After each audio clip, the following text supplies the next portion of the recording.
अस्सलाम वालेकुम फ्रेंड्स, कैसे हैं सब लोग। उम्मीद करती हूँ आप बिल्कुल ठीक ठाक होंगे। मैं भी आप लोगों की दुआओं से बिल्कुल ठीक ठाक हूँ।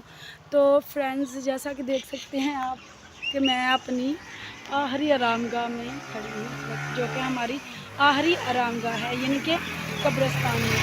तो यहाँ पर हम यहाँ से गुज़र रहे थे, तो जो है ना, मुझे यहाँ पर एक हिना का पौधा नज़र आया, तो मैंने कहा थोड़ी सी मेहंदी उतार लूँ।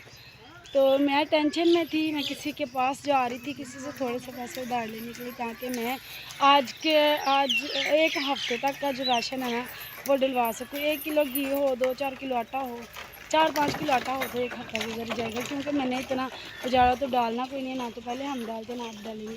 तो जितनी सामान की ज़रूरत तो होगी 5,000 मैंने बोला था, तो उन्होंने कहा जी बेटा आप आके ले जाओ। तो आगे ही इनका घर है, स्टोर। आई थिंक उनका हेल्प उनसे अगर मांगनी पड़े तो मैं मांग लेती हूँ, तो फिर मैं उनको रिटर्न कर देती हूँ उनके पैसे। तो ये रास्ते में ये देखें, ये हिना का पौधा नज़र आया। मैंने इसे कहा बेटा यहाँ से थोड़ी सी मेहंदी उतार लो, इसको सुखा के इसको बनाएंगे, देखेंगे इसका कलर आता है या नहीं। तो वो कह रहा मम्मा आप ना आए, मैं उतारता हूँ, आप कब्रिस्तान के अंदर ना आए। तो मुझे उसने नहीं जाने दिया।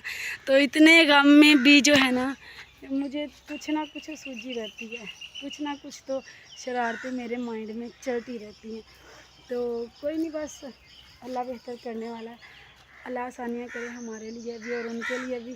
और अल्लाह करे कि ज़िंदगी में हमारा कभी दोबारा मिलन ना ही हो।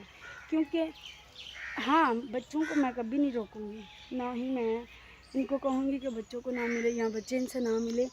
लेकिन दोबारा इनके पास जाने का मेरा कोई इरादा नहीं है। मैं कोशिश करके यूट्यूब पे ख़ुद को स्टेबल करूँगी, खुद कामयाब माँ बनूँगी, इनको कामयाब बच्चे बनाऊँगी, ठीक है।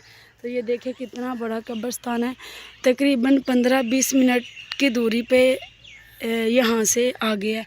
इस तरफ भी काफ़ी ज़्यादा है, बहुत बड़ा कब्रिस्तान है। ये देखिए, ये तो साथ ही है ना, यहाँ से लेकर काफ़ी आगे तक है, काफ़ी दूर तक है, इधर से भी काफ़ी दूर तक है।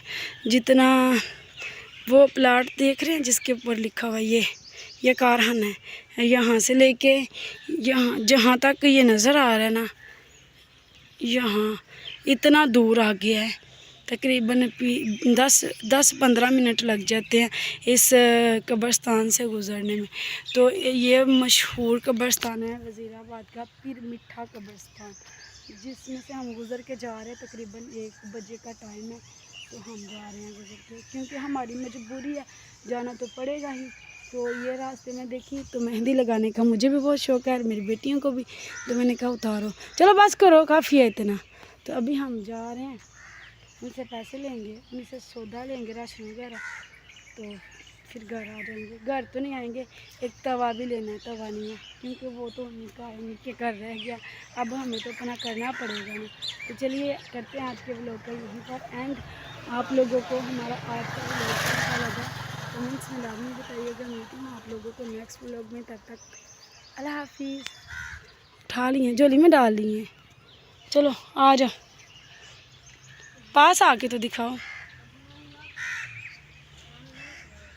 कि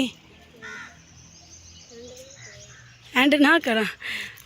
मेरा बेटा बोल रहा है मम्मा एंड ना करें। ये देखे सुबह ये मेरे साथ नहीं था आया मेरा बेटा। ये देखे मुझे तो यही लगे हैं कि ये हिना का पौधा है। ये देखे मैंने उतार के लगा के भी देखी है, तो इसका कलर आया है जैसे मेहंदी लगाई है, लाइट सा। थोड़ा सा इधर मेरे हाथ पे रगड़ के दिखाओ।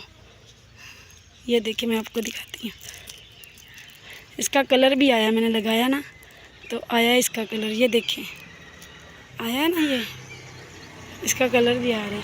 तो हम इसे करेंगे घर जाकर, तो सुखाएंगे पीस के, फिर जो है ना हम इसे अपने हाथ में लगाएंगे, ठीक है। तो चलिए चलते हैं, अपना काम करके जल्दी से वापस आते हैं।